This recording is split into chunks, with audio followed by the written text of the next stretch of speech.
Nebraska's offensive line in 2025 was awful, completely abysmal, allowing 27 sacks that completely plagued Dylan Raiola and eventually got him injured. So, consequently, Nebraska fired, or I should say specifically, Matt Rule fired Donovan Raiola. Donovan Raiola was definitely needing to go for a while. That's just the truth. He had hoodwinked Nebraska for 4 years. I mean, he was hired by Scott Frost, who, for the same reason as Matt Rule, only hired him because he was hoping to recruit Dylan Raiola. Of course, Frost was terminated only 3 games after, or 3 games into the season, and then obviously Rule took over, and as we all know, history unfolded as it did, and our offensive line was never good under Donovan Raiola. It just never was. He never could develop, particularly at the tackles position. So we brought in Geep Wade. Geep Wade from Georgia Tech, and he is now the offensive lines coach, and he actually, like it says here, he actually coached in the Las Vegas Bowl. Not that it really made, a whole lot of difference, because, we got blown out anyway.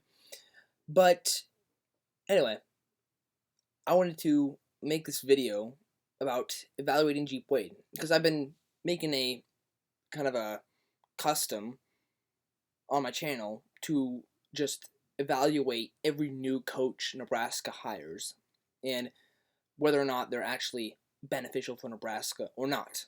So, obviously, just because you're good at one spot does not mean you're going to be good at another. We saw that with Scott Frost. He should have been good for Nebraska. He wasn't. So, but just because they're good on paper, like I said, that's the point, doesn't mean they're going to be good here. Nebraska does seem to have that ability to take coaches that should be good and make them bad. Just a habit I've noticed, a track record I've noticed, but not always true, but sometimes. Anyway, let's get to Geep Wade. So, he, like it says here, is in his first full season at Nebraska, and he is in his 23rd season of coaching, entering 2026.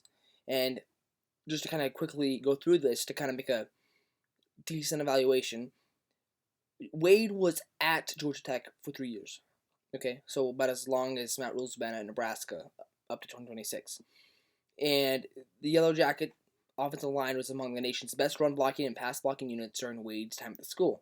Okay, so that's very reassuring, and that's good to know, because it's nice to see long resumes, and that's actually kind of a hint to see how good a coach is for Nebraska. Because if you have a guy that has a pretty short resume, then that means they're just trying to fish for the slightest positive thing to say about him. That's how it is with Scott Frost. That's how it was with, I think, even Donovan Raiola. Now, just continue here. The Yellow Jackets ranked 7th nationally in sacks allowed, 1 per game, in rushing yards per game, 5.3, and 15th in rushing yards per game, 196.1. Oh, that's rushing yards per carry. Excuse me, I misspoke. 5.3, and then 15th in rushing yards per game, 196.1. Georgia Tech ranked 5th among Power 4 programs in rushing yards per game during Wade's 3 seasons. So, you can see that just judging by this. Now, this isn't, don't take this, you can kind of take this with a little bit of grain of salt, because I'm sure he had weaknesses, but this is giving you the numbers. That's what I like about this website, because yes, it does cherry pick the good things, but it does show the good numbers of what he's been able to do, what he's been able to do well. So that's why I use this website. Now, and then also, you look at this paragraph right here. Georgia Tech ranked in the top 15 nationally in sacks allowed in each of Wade's 3 seasons coaching the offensive line, and twice were ranked in the top 5. The Yellow Jackets also ranked in the top 30 nationally in yards per carry every season during Wade's tenure, including 2 seasons inside the top 15. And then let's see here. Individually, because this is important, because can he develop? That's going to be pretty important for Nebraska. Individually, Wade's offensive linemen combined for 9 all-conference awards and 1 first-team All-America accolade in his 3 seasons. So that's good to know. In 2025, Wade's offensive line paved the way for Georgia Tech offense that ranked in the top 25 nationally in 10 categories. The Yellow Jackets were 3rd nationally in sacks allowed, 8th in rushing yards per carry, 11th in total offense, and 21st in rushing.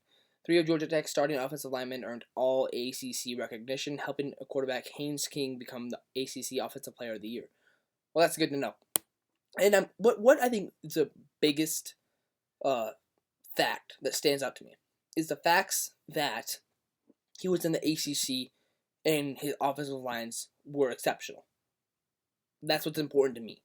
Because if he was at, like, let's say, I don't know, let's just say he was at Appalachian State and he's supposed to go to the Big Ten after that. I mean, that's the FCS school. Although they did upset Michigan, that's a different story. If he was not at a Power 4, and like if he was at like a lower tier, like a Group of 5 school or FCS school, that would make me a little bit worried. Just because the Big Ten is so physical. There's no other way to put it. The Big Ten is so physical. Again and again and again, I'll say that. It is so physical. Just to give you an idea of how physical it is, let me just share with you a fact that I learned not too long ago concerning Bo Pelini. Apparently, when he was fired from Nebraska, well, no, not when he was fired, when he knew or when he heard that Nebraska was going to the Big Ten, he knew that it was going to be a challenge to get the trenches like to the point where they could compete with the top Big Ten opponents. That's why whenever we would play the really top and good Big Ten teams, we would always get blown out because our trenches were dominated. He knew that, because he played at Ohio State, remember? Bo Pelini. So he knew that, okay, so I'm going to need to switch my recruiting to getting bigger and better offensive linemen and defensive linemen. And he did, but by the time that they actually came to fruition, he was terminated. So that's just a little side fact I wanted to share because I think just firing Pelini is one of the stupidest things Nebraska could ever have done. I mean, Sean Eichhorst, absolute bozo. There's no other way to put it, and that's putting it lightly. So, anyway, yeah. So that's kind of his Georgia Tech stint. He did very well. We see that. We can briefly look here at these other ones. I mean, these ones don't matter so much to me because, like I said, the Appalachian State, Georgia Southern. I mean, that's the Sun Belt Conference, but yeah. I mean, he definitely improved. He spent the 2022 season at Appalachian State and had a pretty good offensive line there. And then also, wait, hold on. Did I say that? I thought Appalachian State was the FCS school. I misspoke. I guess they're Sun Belt Conference. I must be confusing them. My bad, guys. Georgia Southern, though, I know for a fact is a Sun Belt team. Yeah, Wade. Wade coached offensive line at Georgia Southern 2021. Yeah, they were good, pretty good. 32nd nationally in rushing. That's pretty good. Partially because coaching offensive line, that really helps. So yeah, he's at a couple different schools. Yeah, UT Martin, East Carolina, Middle Tennessee, Marshall. Okay, Chattanooga. Okay, yeah, so just at a lot of different places. Yeah, so that doesn't really matter there. So yeah, the biggest one is obviously I think Georgia Tech at the ACC, but I mean I guess it makes sense that he coached at Appalachian State and Georgia Southern were two Sun Belt teams. And it's interesting to see, I mean, like, he's able to just climb the ranks, just kind of climb the ladder of competitiveness, going from, kind of no-name schools to the Sun Belt, which is, I mean, that's a decently competitive Group of 5 conference, then going to the ACC, which I'd say is probably the third most competitive conference. So, yeah, anyway, so just looking at Geep Wade, kind of summing things up here. What I can conclude from this, after this kind of reading his resume, just evaluating what the facts say. The facts say that Geep Wade, objectively, should be good for Nebraska. On paper, he is good for Nebraska. There's no other way to put it. He should be good. I mean, his offensive lines have been good wherever he's gone. Appalachian State, Georgia Southern, Georgia Tech. And he seems like he's a pretty quick developer, too. I mean, you look at the spring game. The offensive line, at least the starters, were a night and day difference. I mean, even Elijah Pritchett, he was a night and day difference from when he was starting at left tackle, in August or September of last year. So he is clearly a proven developer and a rapid developer, too. And I think it'll be interesting to see what this offensive line looks like, with the center being anchored by Justin Evans, who is, I think the highest rated.